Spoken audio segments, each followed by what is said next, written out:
ආයිබෝවන් ශ්‍රී ලංකා විද්වත් වෘත්තිකයන්ගේ සංගම් සංවිධානයේ ගරු සභාපති ජයන්ත ගල්ලහේවා මැතිතුමන්ගේ සංකල්පයකට අනුව අප සංවිධානයට අනුබද්ධිත විවිධ විද්වත් වෘත්තිකයන්ගේ සංගම් වල සභාපතිතුමන්ලා හෝ සභාපතිතුමියන්ලා මේ ස්ථානයට කැඳවා ඔවුන් සමග දුඩුමළු වී ඒ හරහා ඔවුන්ගේ දැනුමෙන් කොටසක් ඔබට ලබා දෙන්නට උත්සාහයක් ගන්නේ ඔබේ ජීවිතවලට ඒ තුලින් වටිනාකමක් එකතු කිරීමේ බලාපොරොත්තුවෙන්. අන්න එවන් වූ බලාපොරොත්තුවකින් අද දවසේ අපි මේ දොඩමළුව සඳහා කැඳවනු ලැබුවේ රටක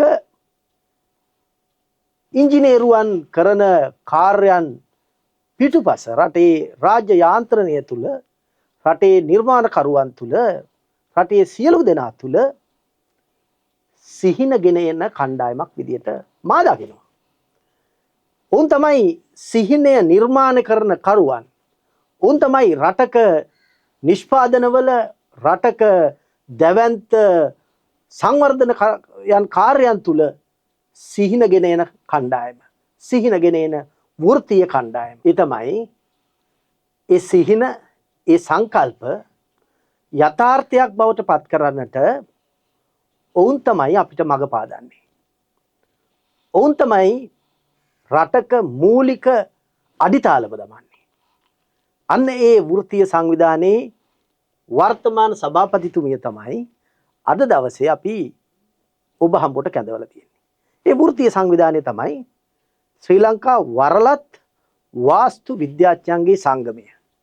මේ සංගමේ වර්තමාන සභාපතිනි දිලුමිනීද මෙල් මහත්මිය අපි තාමත් ආදරයෙන් ආයිබෝවන් කියා පිළිගන්නවා. ආයිබෝවන්. ඔබතුමියට මේ විද්වත් වෘත්තිකයන්ගේ සංගම් සංවිධානය තුල මේ කරගෙන යන කාර්යයට ඔබතුමිය මුල සිටම අපිට සහයෝගය දැක්වුවා. ඔබතුමිය සහ ඔබතුමියගේ සංවිධානය හැමදාමත් මේ විද්වත් වෘත්තිකයන්ගේ සංගම් සංවිධානය තුල ක්‍රියාකාරීව වැඩ කටයුතු කරන කණ්ඩායමක්. ඒ සම්බන්ධවත් ගරු සභාපතිතුමා වෙනුවෙන් මා ස්තුතිය පුද කරමින් මා ප්‍රථමයෙන්ම ඔබතුමියගෙන් දැනගන්නට කැමතියි. මොකද්ද මේ ශ්‍රී ලංකා විද්වත් වාස්තු විද්‍යාඥයන්ගේ සංගමය කියන්නේ කුමක්ද? මේ බිහි වුණේ කොහොමද? මේ බිහි වෙන්නට මූලික පාදක වෙච්ච කණ්ඩායම් කවුද? මේ පිළිබඳව මුලින් පැහැදිලි කිරීමක් අපිට කරන්න කරු සභාපතිතුමිය. ඔව්. බොහොම ස්තුතියි සහබන්දු මහත්මයා අපිට මේ අවස්ථාව ලබා දීම ගැන. මම අපේ ශ්‍රී ලංකා වරලත් වාස්තු උද්‍යානයේ ආයතනය වෙනුවෙන් මම ස්තුතිවන්ත වෙනවා. ඔබගේ ප්‍රශ්නය ගැන අපි බැලුවොත් වාස්තු 1956 පමණ විදේශීය අධ්‍යාපනය ලැබපු වාස්තු විද්‍යාඥයන් 12 දෙනෙක් පමණ එකට එකතු වී යම් සංවිධානයක් ගොඩනගා ගත්තා. මේ සංවිධානය ස්ථාපිත කරේ 1957 වෙනකොට ඔවුන් මේ සංවිධානය සභාපති කෙනෙක් සහ ලේකම්වරයෙක් පත් කරගෙන යම් ප්‍රමාණයකට සංවිධානය කරගත්තා. ඒ අපේ මුල්ම සභාපතිතුමා වන්නේ ඔලිව වීරසේකර මැතිතුමා. ඒ වගේම අපේ පළවෙනි ලේකම්තුමා වන්නේ හෝමි බිලිමෝරියා මැතිතුමා. මේ විදිහට ටික කාලයක් මේ සංවිධානය දියුණු වෙනකොට 1976 මෙය පාර්ලිමේන්තු පනතක් යටතේ මෙය ස්ථාපිත කරනු ලැබුවා. ඉන්පසු 1996 වෙනකොට එවකට තිබුණු අවශ්‍යතා සමාජීය අවශ්‍යතා ඉල්ලීම් ඒට ලබා ගැනීම සඳහා ඔවුන් මෙම පනත සංශෝධනය කළා. ඒ සංශෝධනයත් සමග යම් කාරණා කීපයක් මෙම පනත තුළට ඇතුල් කරනු ලැබුවා.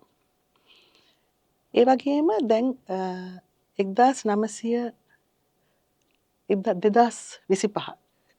වෙනකොට මේ යම් සෑහෙන දුරකට මේ දියුණු වෙලා මේ ශිෂ්‍යයන් ඒ වගේම සමාජයේ විවිධ අවශ්‍යතාවයන් ඇති වෙන අවස්ථාවන් වලදී ඒවා ඇතුල් කර ගැනීමෙන් මෙය ඉදිරියටම යන ඒ වගේම අන්තර්ජාතික වශයෙන් විවිධ සමාගම් සංවිධාන වල සමාජිකත්වයක් ලබා ගනිමින් මේ ආයතන දියුණුවට පත් වෙලා තියෙනවා. බොහොම ස්තුතියි ආරම්භයට ගෞරවනීය ආරම්භයට මම ඔබතුමීගෙන් දැනගන්න කැමතියි. දැන් අපි ශ්‍රී ලාංකිකයන් විදියට අපි දන්නවා වාස්තු විද්‍යාව. වාස්තු විද්‍යාව සහ මේ ඔබගේ කටයුත්ත මේ දෙකම මට හිතෙන්නේ මේ එකක් කියලා. ඔබතුමී දෙක පැහැදිලි කරන්න අවස්ථාව තියෙනවා.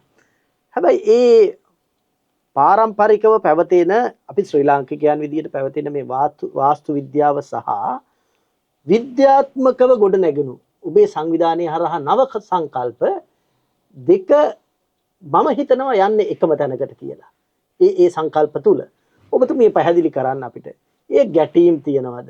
නැත්නම් ඒ සංකල්ප දෙකම එක තැනකටද ගොනු වෙන්නේ? මොකද්ද මේ කාරණේ?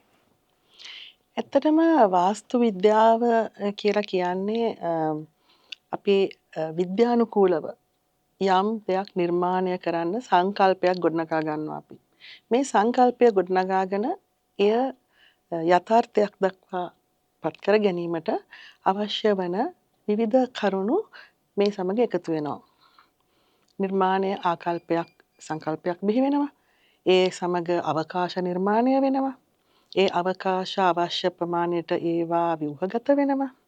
ඒ ව්‍යුහගත වන අවස්ථාවේදී ඉංජිනේරු සහාය ලබා ගන්නවා. ප්‍රමාණ සමීක්ෂණවරුන්ගේ සහාය ලබා ගන්නවා. මේක ඇත්තටම අපි කියනවා මල්ටි ඩිසිප්ලිනරි අප්‍රෝච් කියලා. මොකද මේ ගොඩනැගිල්ලක් නිර්මාණය ගැනීමේදී සංකල්පය බිහි වුණත් එය යථාර්ථයක් කරගන්න අවස්ථාවේදී විවිධ වෘත්තිකයන් මේ සමග එකතු වෙනවා. ඊට පස්සේ මෙය නිර්මාණය කරලා මේක ගොඩනගන අවස්ථාවේ කොන්ත්‍රාත්කරුවන් ඉදිකිරීම් ශාස්ත්‍රයේ සමාජිකයන් විවිධ වර්ගය අය එකතු වෙනවා. ඉතින් මේ ගොඩනැගිල්ලක් කියන්නේ ඇත්තටම ඒකට මල්ටි ඩිසිප්ලිනරි අප්‍රෝච් කියලා අපි කියනවා. ගොඩ දෙනෙකුගේ සහභාගීත්වයෙන් සහයෝගයෙන් එක දෙයක් නිර්මාණය වෙනවා. ඉතාමත් ක්‍රමානුකූලව විද්‍යානුකූලව. ඇත්තටම ගොඩනැගිල්ලක දැන් ෆවුන්ඩේෂන් අත්තිවාරම තිබෙනවා. ඒ වගේම බිත්ති ගොඩනගෙනවා. බිත්තිත් එක්ක වහලි තියෙනවා. මේ සියලුම දේවල් වල මේ අංගවල බර එනවා පොළවට. මේ පොළවට බර සම්ප්‍රේෂණය කරන අවස්ථාවේදී විවිධ විදිහට මේ බල තුලනය කිරීමට අවශ්‍ය වෙනවා. ඒ බල තුලනය කිරීමදී අපි උදාහරණයක් හැටියට ගත්තොත් දොර ජනෙල් කවුළු වල උඩ කොටස. එක්තරා අවස්ථාවක මොකද එතන ඒ කවුළුවක් හැදෙන විට අපි ලින්ටල් එකක් කියලා කියනවා. අපි ඒ ලින්ටල් එක දානවා. සමහර අවස්ථාවල ලීයෙන් කරනවා, සමහර ලාට කොන්ක්‍රීට් වලින් කරනවා. ඒ වගේම වහලේ මුදුන් ලීය. අපි කියනවා මුදුන් ලීය මේ දොරක් උඩට එන එක නිවසේ ගෘහමූලිකයාට අපලයි කියලා. මොකද්ද මේ අපලේ? ඇත්තටම මේ බර මෙතනින් පහළට සම්ප්‍රේෂණය කරන අවස්ථාවේදී මේ කවුළුව ළඟදී හරියට අපි ඒ බර එතනට ගෙනාවොත් ඒ කවුළුව ළඟදී ඒක කඩා වැටෙන්න පුළුවන්. එතකොට එතනදී ඒ අපලයක් තමයි. ඉතින් ගෘහමූලිකයා විතරක් නෙමෙයි වෙන කෙනෙක් වුණත් එතන රැඳී සිටියොත් ඒ බර කඩාගෙන වැටුණොත් එහෙම අපලයි තමයි. ඒ වගේම දැන් කොනක් මේ බිත්ති දෙකක් මුට්ටු වෙන ස්ථානය. එතනදී ලිඳක් වගේ ලොකු ගැඹුරු තැනක් ගැඹුරු දෙයක් ඒ අවුලට තියන්නේ. එතනත් යම් බල සම්ප්‍රේෂණයක් සිද්ධ වෙනවා. ඒ වගේ විවිධ කාරණා රාශියක් තියෙනවා. තව එකක් තමයි බිත්ති බඳිනකොට.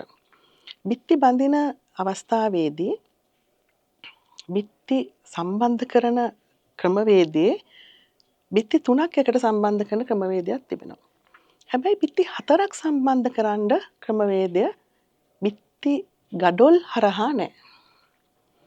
එතකොට අපි ඒ අවස්ථාවේදී අනිත් 4 වෙනි බිත්තියේ ගඩොල හේතු කරොත් හරි සම්බන්ධ වීමක් නොමැතිව එතන තිබ්බොත් එතනදී ඒ ජොයින්ට් එක දුර්වලයි. ඒ දුර්වල අවස්ථාවේදී බිත්තිය කඩා වැටෙන්න පුළුවන්. ඉතින් අපි කියනවා අර කුරුස බිත්ති හොඳ නෑ කියලා අපලයි කියලා. මොකද වෙන්නේ අර බිත්ති 3 සම්බන්ධ කරන ක්‍රමවේදයේ තිබුණාට 4ක් නෑ. හැබැයි දැන් අලුතෙන් නවීන තාක්ෂණය අනුව කොන්ක්‍රීට් දාලා ඒක සම්බන්ධ කරගන්න අවස්ථා වෙන විවිධ ක්‍රම තියෙනවා. හැබැයි මේ අපලයි කියන ඒවා ගොඩක් දුරට විද්‍යානුකූල පසුබිමක් තියෙනවා මේවට. සත්‍යයෙන්ම මේ ඔබතුමීගෙන් මා බලාපොරොත්තු වුණේ ඔය පිළිතුරම තමයි. මේ අපේ සම්ප්‍රදායනුකූලව අපේ තියෙන මේ ආකල්ප මේ සියල්ලගේ මේ විද්‍යානුකූල පදනමක් තියෙනවා.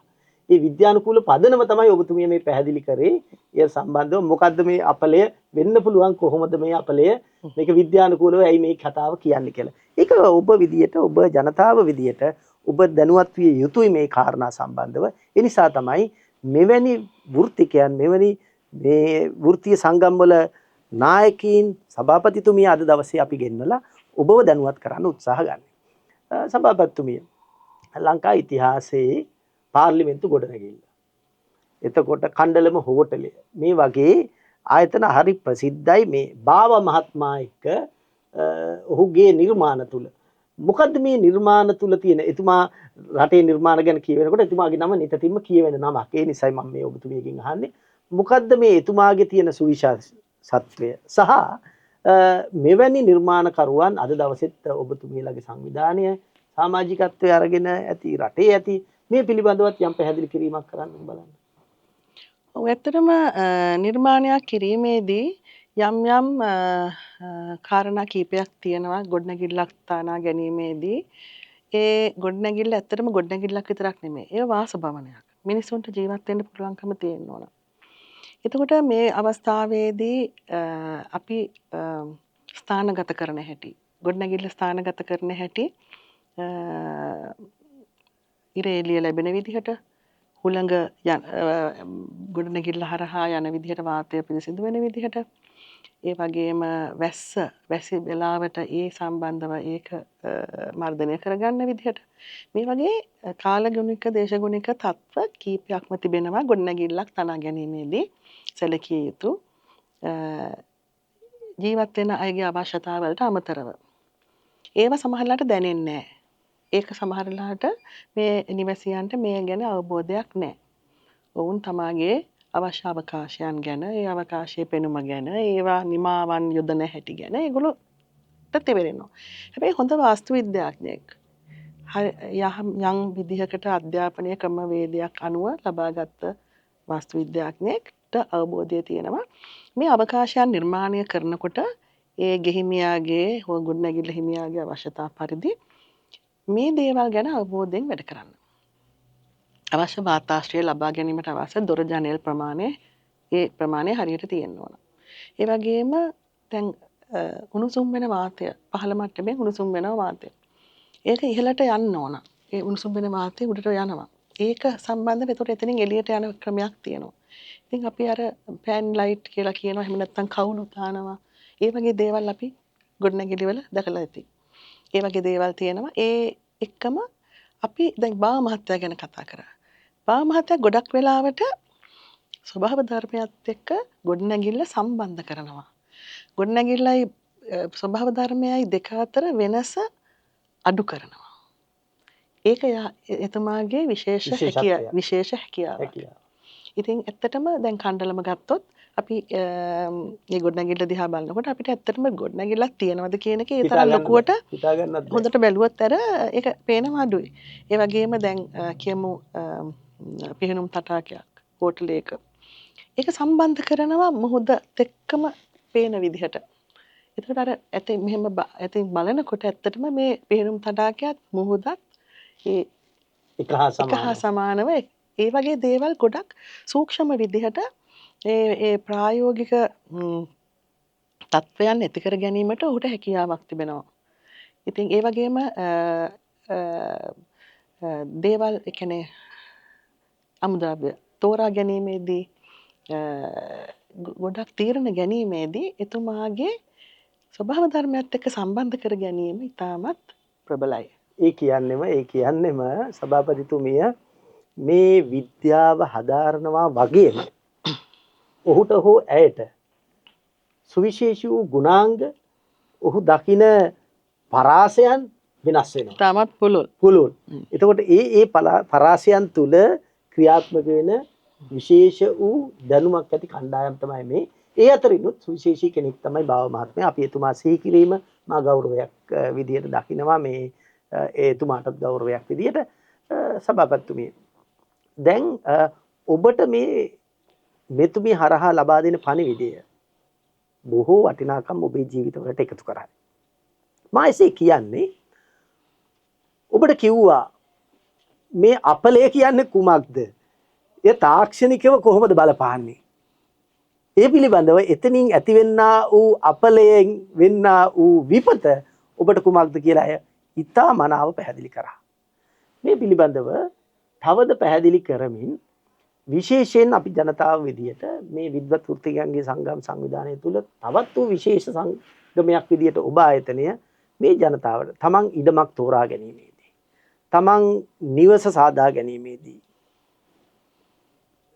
වඩා උනන්දුව විය යුතුයි මේ තාක්ෂණික කටයුතු ගලපාගෙන යාමට වගේම ව්‍යාපාර කටයුතු සඳහා තමන්ගේ ඉඩම තියෙන ආකාරයට ගොඩනැගිලි හදනවාට වඩා එහා ගියපු තාක්ෂණයක් ඒ පිළිබඳව අනුගත කර ගනිමින් කළ යුතුයි කටයුතු කියන එක ගැන ඔබතුමිය තවද අවධාරණය කරනවා නම් ඉඩමක් තෝරා ගැනීමේදී එතන ඉඳන්ම ඇත්තටම මේ නිවසක් හරි ගොඩනැගිල්ලක් සදා ගැනීමේදී ඉඩම තේරීමත් යම් කිසි කලාවක්. ඉඩම හරියට තෝරගත්තේ නැත්තම් මුලදී පසුව පසුතැවීමට සිදුවන අවස්ථා රාශියක් තිබෙනවා. ඉඩමක් තෝරා ගැනීමේදී අපි මුලින්ම පාරත් සමග මාර්ගයත් සමග තියෙන නීති රීති රෙගුලාසි තියෙනවා. ඒ කියන්නේ අපි කියනවා වීදි රේඛා ගොඩනැගිලි රේඛා. ඒ වීදි රේඛා ගොඩනැගිලි රේඛා සහ විවිධ සීමාවල් ඉඩම වටා තිබෙන විවිධ සීමාවල් තියෙනවා. ඒවා අපි අඳුර ගන්න ඕන ප්‍රාදේශ සභාවට හරි පළාත් පාලන ආයතනයට ගිහිල්ලා ඒවා අඳුර ගන්න ඕන. මියුනිසිපල් කවුන්සිල් එකක් වෙන්නත් පුළුවන්. එතනට ගියාම අපේ සර්වේ ප්ලෑන් එක අරගෙන අපිට ඒ සම්බන්ධව දැනුමක් ලබා ගන්න පුළුවන්. ඒ වගේම නාගරික සංවර්ධන අධිකාරිය මගින් නිකුත් කරලා තියෙන නීති රෙගුලාසි මාලාවක් තියෙනවා ගොඩනැගිල්ලක් සෑදීමේදී සැලකිය යුතු. මේ සියල්ලම දැන ගැනීමට ඔබට වාස්තු විද්‍යාඥයෙක් හමු වෙලා ඔහුගෙන් හෝ ඇයගෙන් මේ උපදෙස් ලබාගත හැකියි. එතකොට ඒ වීදි රේඛා ගොඩනැගිලි සීමා කියලා මම හැඳින්වුවේ මේ දැන් පාරක මැද සිට යම් දුරක් යනකම් ගොඩනැගිලි සීමාවක් එක එක පාරවල් වල මාක් කරලා තියෙනවා. ඒ කියන්නේ පාර සීමාවෙන් එළියට. ඔව්. මැද සිට අපේ ඉඩම් පැත්තට. ඒතර මේ සීමාව මොකක්ද කියලා අපි අඳුන ගන්න ඕන. ඒකට වාස්තු විද්‍යාඥයන්ගේ සහාය ලබා ගන්න පුළුවන්. ඒ සීමාවෙන් එහාට ඔබට නිවස බිල්ඩිම සාදා ගැනීමට නොහැකි. ඒ වගේම වීදි රේඛාවකුත් සමහර පාරවල් වලට විශේෂයෙන්ම පොදු පාරවල් වලට බස් යන පාරවල් වල පොදු පාරවල් වල වීදි රේඛාව තියෙනවා. එතකොට ඒව ගැන සැලකිලිමත් නොවි කුඩා ඉඩමක් අපි මිලදී ගත්තොත් මේ දේවල් ගැන සලකලා බලන්නේ නැතිව අපි ඉඩම තෝරා ගත්තොත් සමහර විට ඉඩමේ අපිට ගොඩනැගිල්ල තනා ගැනීමට ඉඩ කඩක් නැති වෙන්න පුළුවන්, ඉඩ කඩ මදි වෙන්න පුළුවන් කුඩා ඉඩමක. ඒ වගේම පිටුපස අපි ආරක්ෂාව සඳහා මේක ඇතරම් මේ නීතිය ඇවිල්ලා තියෙන්නේ ඔය ගිනි පැතිරීම නිසා. රියර් ස්පේස් කියනවා අපි. රියර් ස්පේස් එකක් තිබිය යුතුයි. මොකද ඒ ආසන්නයේ යාබද ඉඩම් වලින් වෙන් වෙන්න. නිවෙස් වලින් වෙන් වෙන්න. අද කාලේ නිවෙස් සාමාන්‍යයෙන් සීමාව දක්වාම හදනවා. කුඩා ඉඩම් තියෙන්නේ හුඟක් වෙලාවට නගරබද ප්‍රදේශවල. ඉතින් ඒ වගේ අවස්ථාවලදී මේ වගේ ඉඩකඩ තියෙන එක ඉතාමත් අවශ්‍යයි. අර කලින් අපි කිව්වා වගේ වාතාශ්‍රය ලබා ගැනීමටත්, හිරු එළිය ලබා ගැනීමටත්, සුළඟ ලබා ගැනීමටත්, ඒ වගේම යම් ප්‍රමාණයකට මොන හරි වවා ගැනීමට, ඒ වගේ දේවල් වලට ඇඳුමක් වේල ගන්න. මේ පොඩි ඉඩකඩ ටික ඇත්තටම ප්‍රයෝජනවත් වෙනවා. නැත්තම් කුකුල් කූඩු වගේ අපිට බිත්තිය ඇතුළෙම ජීවත් වෙන්න බෑ. ඉතින් ඒ වගේ ඒ සමහර වෙලාවට සමහර සේවාදායකයන් මේ ඉඩ අපරාධේ තව අපිට මේකෙත් හදන්න පුළුවන් කියලා හිතනවා. හැබැයි ඒක මේ හරි නැහැ. මොකද ඒ නොදැනෙන වාසි රාශියක් ජීවත් වෙනකොට මිනිසෙකුට අවශ්‍ය ප්‍රයෝජන රාශියක් මේ ඉඩකඩ තිබීමේදී අපිට ලැබෙනවා. ඉතින් ඉඩමක් තෝරගන්නකොට ඔබතුමා ඉස්සල්ලා ඇහුවා වගේ දැන් සමහරලාට දැන් මේ පහුගිය කාලේ අපේ කඳුකර පළාත්වල නායයන් සිද්ධ වුණා. ඉතින් ඒ සම්බන්ධවත් අපි අවබෝධයක් ඇති කරගන්න යුතුයි. ඒ වගේ ගොඩනැගිලි සාදා ගන්න යන විට කන්ද කපන විට කන්ද පුරවන විට ඇති වෙන ප්‍රශ්න තියෙනවා. ඉතින් ඒ වගේ දේවල් සම්බන්ධවත් අපි කල්පනාවෙන් ඉඩම් තෝරගත යුතුයි. මේ වගේ කාරණා රාශියක් තිබෙනවා ඉඩමක් තෝරා ගැනීමේදී අපි සැලකිය යුතු දේවල්. ඊටාම වැදගත්. ඊටාම වැදගත් සභාපතිතුමිය මේ ඔබ මම විශ්වාස කරනවා ඔබට ලැබුණු මේ පණිවිඩය ඔබට ජීවිතේ මහඟු පිටුවහලක් වෙයි. ඉතා වටිනාකමක් එකතු කරයි ඔබේ එදිනෙදා කටයුතු වලදී. මම එසේ කියන්නේ අර රියර් ස්පේස් පිටුපස ඉඩ ඇයි ඉතුරු කළ යුත්තේ? බොහෝ තැන්වල අඩි 10ක පමණ ආසන්න ප්‍රමාණයක් මේ ඉතුරු කළ යුතුයි කියලා කියනවා. අය ප්‍රකාශ කළා. ඇයි මේ ඉතුරු කරන්නේ? යම් අවස්ථාවක යාබද නිවසේ ගින්නක් ඇති වුණොත් ඒ නිවස ගිනි නිවීම කටයුතු සඳහා ගිනි නිවන හමුදාව හෝ වෙනත් කණ්ඩායමකට පැමිණෙන්න අවශ්‍යයි. තමන්ගේ නිවසේ එවැනි කටයුත්තක් ඇති වුණොත් අනතුරුදායක තත්ත්වයක් ඒ සඳහා මේ කණ්ඩායම් හැසිරවීම සඳහා ඉඩක් අවශ්‍යයි. මෙන්න මේ ඉඩ ලබා ගැනීම තමයි මෙහි ප්‍රධාන අරමුණ. ඒ වගේම ඉඩම තෝරා ගැනීමේදී මෙවැනි වෘත්තීක කණ්ඩායම් නිතර සහසම්බන්ධ කරගත යුතුයි කියන පණිවිඩය දෙන්නේ අනර ස්ට්‍රීට් ලයින් වලින් වෙන හානිය නැත්නම් වෙන හානිය නෙවෙයි ඒ සඳහා ඔබට ලබා ගන්නා වූ ඉඩම පිළිබඳව යම් යම් තීරණ කලින් ගැටලු ඇති නොවීමට ප්‍රථම निराකරණය කර ගැනීම සඳහා සභාපතිතුමිය බොහොම ස්තුතියි පණිවිඩ ටිකට. ඒ වගේම අපිට කියන්න මේ ඔබගේ වෘත්තීය සංවිධානය තුල ඔබේ බලාපොරොත්තු ඇති ඔබේ ප්‍රොෆෙෂනල් ඔබ්ජෙක්ටිව්ස් ඇති මේවා මොනවද අපිට කෙටියෙන් පැහැදිලි කිරීමක් කරන්න. ඔව් ශ්‍රී ලංකා වරලත් වාස්තු විද්‍යාඥයන්ගේ ආයතනයේ විසින් තමයි ශ්‍රී ලංකාවේ වාස්තු විද්‍යා අධ්‍යාපනය අනුමත කරන්නේත් ඒ සම්බන්ධව නිපුණතා අගයම කරන්නේත් ඒ වගේම ගුණාත්මක භාවය අනුමත කරන්නේත් නිපුණතා වර්ධනය කරන්නේත් ශ්‍රී ලංකා වාස්තු විද්‍යාඥ ආයතනය මගින් ඒ වගේම අපිට පාසල් 4ක් තියෙනවා. අපේ ආයතනයේ පිළිගත් පාසල් 4ක් තියෙනවා. මොරටුව විශ්වවිද්‍යාලය, කොළඹ සිටි ස්කූල් ඔෆ් ආකිටෙක්චර් කියන ආයතනය, ඒ වගේම ස්ලිට් ආයතනය. ඒ කියන්නේ ශ්‍රී ලංකා තොරතුරු තාක්ෂණ ආයතනයේ වාස්තු විද්‍යාපීඨය, ඒ වගේම KDU කියලා කියනවා. කොතලාවල ආරක්ෂක විද්‍යාපීඨයේ වාස්තු විද්‍යාපීඨය. ඒ වගේ මේ හතරම වාස්තු විද්‍යා ආයතනයේ පිළිගැනීමට ලක් වෙලා අනුමතයට ලක් වෙලා තිබෙන පාසල්. මේවා වල වාස්තු විද්‍යා විෂය හදාරීමට ඒ උසස් පෙළ සමත් වෙලා එන දරු දැරියන්ට හැකියාව තියෙනවා. පිළිගත් පාසල් 4යි තියෙන්නේ. වාස්තු විද්‍යා ආයතනයේ පඟින් අනුමත පාසල් පමණයි ලංකාවේ වාස්තු විද්‍යාඥයෙක් හැටියට සුදුසුකම් ලබන්නේ ඒ අස්සන් කරන බලය ලැබෙන්නේ ඒ අයට පමණයි. ඇත්තටම දෙවෙනි කාරණය තමයි වෘත්තීය නියාමනය කරන එක. ඒ කියන්නේ විධිමත් ක්‍රමවලට නීති රීති මාර්ගයෙන් වෘත්තීය තත්ත්වය අපි කියනවා ඒක ප්‍රොෆෙෂනල් ස්ටෑන්ඩඩ්ස් මේන්ටේන් කරනවා කියලා. ඉතින් ඒ වගේ ඒක සිද්ධ වෙන්නේ මෙම ආයතනයෙන්. ඉතින් එහෙම මේ ආයතනය හරහා අධ්‍යාපනය අනුමත වෙලා මේ ආයතනයේ ලියාපදිංචි වෙන්න ශ්‍රී ලංකා වාස්තු විද්‍යා ආයතනයේ ලියාපදිංචි මණ්ඩලය තියෙනවා. මේ ලියාපදිංචි මණ්ඩලයේ මේ විධිමත් අධ්‍යාපන ක්‍රමය හදාරලා මේ පාසල් 4 ක්‍රමවේදයක් අනුව ඔවුන්ට අධ්‍යාපනය ලබා දෙනවා. ඒ වගේම නිපුණතා පුහුණු වීම සඳහා අධීක්ෂණය යටතේ මේ පුහුණු වීම සිද්ධ කිරීමට අපි බැඳිලා ඉන්නවා.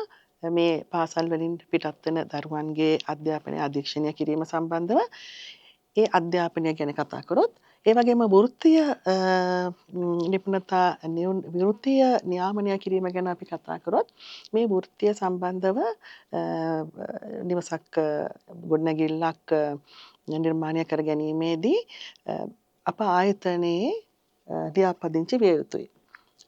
අප ආයතනයේ මේ පනත මගින් මම කලින් කිව්ව පනත මගින් කාණ්ඩ 3ක් හඳුනාගෙන තිබෙනවා. වරලත් වාස්තු විද්‍යාඥයන් සහ ආවසනික ලාභීන්. චාර්ටර්ඩ් ආකිටෙක්චරල් ලයිසන්සියේට්.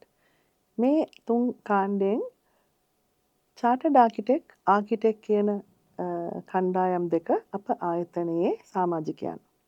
ඔවුන් ක්‍රමවේදයක් අනුව විධිමත් අධ්‍යාපනයක් ලැබලා අවුරුදු 5ක් යුනිවර්සිටි එකක සහ අවුරුදු 2ක පුහුණුවක් ලැබලා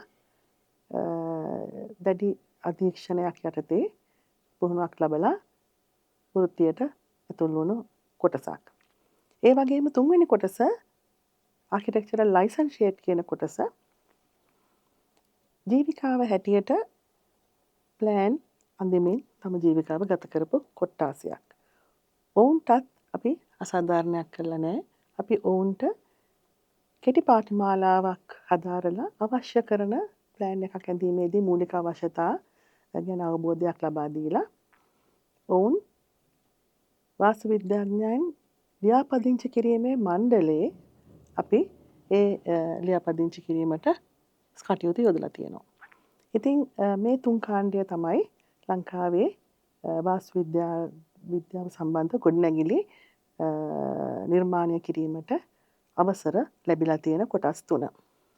දායක මූලික වෙලා තිබෙන අපේ ආයතනය මගින් බලය ලබලා දීලා තියෙන්නේ මේ කණ්ඩායම් 3ට විවිධ පරිමාණ වලින් සුදුසුකම් මත ඒ පරිමාණ වෙනස් වෙනවා. වාස්තු විද්‍යාඥයන් සහ වරලත් වාස්තු විද්‍යාඥයන්ට සීමාවක් නැහැ. ඕනම ගොඩනැගිල්ලක් නිර්මාණය කිරීමට ඔවුන්ට හැකියාව තිබෙනවා, බලය තිබෙනවා.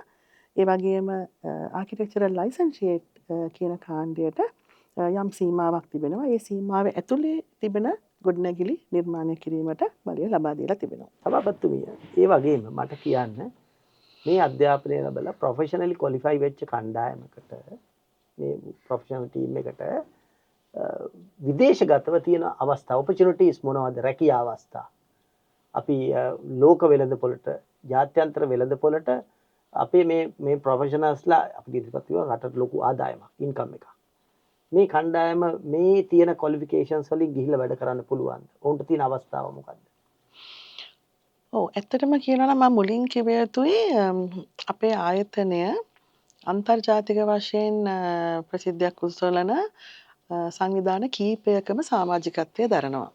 ඒවා තමයි අපි එකක් තමයි ආකේෂියා කියලා ආසියාතික රටවල් වල සමාජිකය. එතන රටවල් 24ක් තිබෙනවා. එම සංවිධානයේ ආරම්භයේ සිටම අපගේ ආයතනය සම්බන්ධ වෙලා ඉන්නවා. ඒ වගේම Commonwealth Association of Architects. ඒ වගේම International Union of Architects. ඒකේ මුළු ලෝකෙම වගේ කට්ටිය. ඒ වගේම දැන් අපි ඉතාමත් ගිය අවුරුද්දේ ස්ථාපිත කරපු අලුත්ම දකුණු ආසියානු රටවල් 7ක් සම්බන්ධ වෙලා අපි අපේ දකුණු ආසියානු වාස්තු විද්‍යාඥයන්ගේ හඬ ලෝකයට ලබා දීමට මේ වාස්තු විද්‍යාඥයන්ගේ ආයතනය අපි ස්ථාපිත කරා. ඇත්තටම අවුරුදු 2ක් පමණ මං පෞද්ගලිකව මේ සම්බන්ධව වැඩ කරා. නේපාලයේ තමයි මේ මධ්‍යස්ථානය තියෙන්නේ. දැන් අපි ඒකට අපි ආසා කියලා කියනවා. ඒ කියන්නේ Architects Association of South Asia. ඒක තමයි නවතම මේ ආයතන හරහා වාස්තු විද්‍යාඥයන් වසරකට සැරයක් මේ සම්මන්ත්‍රණ පවත්වනවා. ඒ වගේම විවිධ කමිටු තිබෙනවා. විවිධ කාර්යයන් අපි එකට එකතු වෙලා කරනවා. ඒතර මේ කමිටු වලට ඇත්තටම අපේ වාස්තු විද්‍යා ආයතනයේ සමාජිකයන් චාර්ටර්ඩ් ආකිටෙක් කියන කට්ටියයි සමහර ලාවට අපේ ශිෂ්‍ය ශිෂ්‍යාවන්ගේ කටයුතු හිටන් තියෙනවා. ඒ අයව අපි රැගෙන යනවා වාර්ෂිකව. ඒතර ඒ අවස්ථාවන් වලදී ඇත්තටම අපිට අවශ්‍ය වෙන්නේ අන්තර්ජාතික සම්බන්ධතාවයක් ඇති කර ගැනීමට. මේ අන්තර්ජාතික සම්බන්ධතාවය ශිෂ්‍යයන්ට පවා ලබා දීමට අපි කටයුතු කරලා තියෙනවා. ඒ සම්බන්ධතාව මත ඒ අය විවිධ රැකියා අවස්ථා ලබා ගැනීමට සම්බන්ධ කරලා තියෙනවා. ඒ වගේම අපි කියනවා විවිධ සුදුසුකම් පිළිගැනීම් තියෙන ආයතන සමහර රටවල් තිබෙනවා. ඒව සම්බන්ධවත් අපි මේ සම්බන්ධව වැඩ කරගෙන යනවා. කියමු කැන්බරා අකෝඩ් කියලා එකක් තියෙනවා. RIBA කියලා එකක් තියෙනවා. ඒ ක්වොලිෆිකේෂන්ස් ලැබුණාම ඒ පිළිගැනීම ලැබුණාම ඕනම රටකට ගිහිල්ලා ඒ ආශ්‍රිත රටවල් වලට ගිහිල්ලා අපේ සමාජිකයන්ට වැඩ කිරීමට හැකියාව ලැබෙනවා, පිළිගැනීම ලැබෙනවා. ඉතින් ඒ සම්බන්ධව RIBA ක්වොලිෆිකේෂන් එක දැන්ටත් ලබාගෙන ඉන්න අපේ සමාජිකයන් විශාල ප්‍රමාණයක් සිටිනවා. අපි මේ දවස්වල අපේ අධ්‍යාපනය සම්බන්ධව වැඩ කරන මණ්ඩලේ වැඩ කටයුතු කරගෙන යනවා කැන්බරා අකෝඩ් කියන පිළිගැනීමත් අපේ පස් විද්‍යාඥයන්ට අපේ ශිෂ්‍යයන්ට ලබා දීමට. බොහොම ස්තුතියි. මෙන්න මේ තමයි ප්‍රොෆෙෂනල් ඇසෝසියේෂන් එකක තියෙන වැදගත්කම සහ වගකීම. දැන් ඔබ අද දවසේ අපි දකිනවා පහුගිය කාලයේ මේ ලෝක යුද තත්ත්වයකට රටවල් කීපයක් එක පැත්තකින් රුසියාව යොමු වෙලා සිටිනවා යුද්ධයකට, තව පැත්තකින් ඉරානය, ඇමරිකාව සහ ඊශ්‍රායලය මේ තත්ත්වයන් නිසා බොහෝ ස්ථාන, ගොඩනැගිලි, නිවාස, වෙනත් සම්පත් ගණනාවක් විනාශ වෙනවා. මෙහි ඍණාත්මක අප රටට බලපාන්නට පුළුවන්.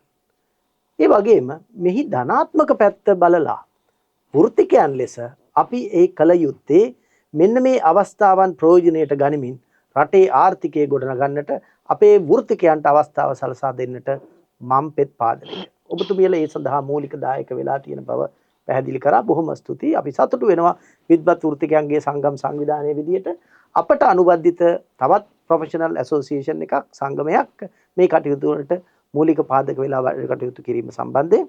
එසේනම් අපි අද දවසේ ඔබතුමීගෙන් අවසාන වශයෙන් දැනගන්නට කැමතියි. ඔබ ඔබේ අනාගත මේ වෘත්තියට පැමිණෙන්න ඉන්න දරුවන්ට වගේම මේ රටේ පුරවැසියන්ට අවසාන වශයෙන් ඔබතුමිය ලබා දෙන්න කැමති විශේෂ වූ පණිවිඩය කුමක්ද? ඇත්තටම මේ ඔබට මම ලබා දෙන්න කැමති පණිවිඩය ආර්ථික වශයෙන්ුත්, සමාජික වශයෙන්ුත්, පාරිසරික වශයෙන්ුත් මේ අංශ තුනෙන්ම මේ වෘත්තියට සම්බන්ධ වෙන අයට අපේ දිවයිනට දායක වෙන්න හැකියාව ලැබෙනවා. ආර්ථික වශයෙන් ගොඩනැගිල්ලක් කියන්නේ රටක යම් ආර්ථිකය තීරණය කරන නියාමකයක්. ඒ වගේම සමාජීය වශයෙන් ගත්තොත් යම් මේ වගේ වෘත්තියක් මේ වගේ විෂයක් හදාරලා මේ වාස්තු විද්‍යාඥයෙක් වගේ වෘත්තියකට ඇතුල් වීම මගින් ඔබට සමාජික වශයෙන් සේවයක් කර ගැනීමටත් තමාගේ සමාජීය පිළිගැනීම වැඩි කර ගැනීමටත් හැකියාව ලැබෙනවා. ඒ වගේම පාරිසරික වශයෙන් ඔබ පරිසරයට මේ අධ්‍යාපනය ලබලා මේ විෂය හදාරලා මේ අධීක්ෂණ යටතේ නිපුණතා වර්ධනය කරගන්න මේ කාර්ය කිරීමට පැමිණීමෙන් පරිසරයට වෙන හානිය අවම කරගන්න පුළුවන්. පරිසරයට හානි නොවි පරිසරයත් සමග සම්බන්ධ වී ගොඩනගන ඉතාමත් තාත්වික ගොඩනැගිල්ලක් නිර්මාණය කර ගැනීමට ඔබට හැකියාවක් ලැබෙනවා. ඉතින් ඒ නිසා සිසු දරුවන්ට මම ආරාධනා කරනවා මේ සම්බන්ධව ඔබට දැන ගැනීමට අවශ්‍ය නම් ශ්‍රී ලංකා පළාත් වාස්තු විද්‍යාඥයන්ගේ ආයතනය විද්‍යාමාවත විජේරාම් මාවත කොළඹ 7 කියන ස්ථානයට පැමිණ ඔබට කැමති ආකාරයට මේ විස්තර ලබාගත හැකි බව. ඔබතුමීගේ මේ අද දවසේ දොඩමළුවේ අවසන් වචන පෙළ ගැස්සුනේම සෝබා දහම පරිසර හිතකාමීව යා යුතු ගමනක් තමයි අප ජීවිතවලට කියා දෙන්නේ කියන පණිවිඩය සමගින්. ඊටාම වැදගත් පණිවිඩයක් ඔබට ලබා දෙන්නේ සෝබා දහමට එරෙහි වූ මිනිසුන්ට සෝබා දහම විසින් දඬුවම් ලබා දෙනවා. පරිසරයට එරෙහි වූ මිනිසුන්ට පරිසරය විසින්ම සෝබා දහමින් අපිට දඬුවම් ලබා දෙනවා. ඒ නිසා පරිසර හිතකාමීව ස්වභාව දහමට අනුගතව ඔබට ඔබගේ ජීවිත හැඩගස්වා ගන්න කියන ඉල්ලීම කරමින් තමයි ඇයගේ කතාව අවසන් කරේ. බොහොමත්ම ස්තුතියි දරු සභාපතිතුමිය. අද දවසේ අපි සමග දොඩමළු වූ ඇය ශ්‍රී ලංකා වරලත් වාස්තු විද්‍යාඥයන්ගේ ආයතනයේ වර්තමාන සභාපතිතුමිය දිලුමිනීද මැල් මහත්මිය. ඔබතුමියට බොහොමත්ම ස්තුතියි. ආයුබෝවන්. අයිබෝවන්.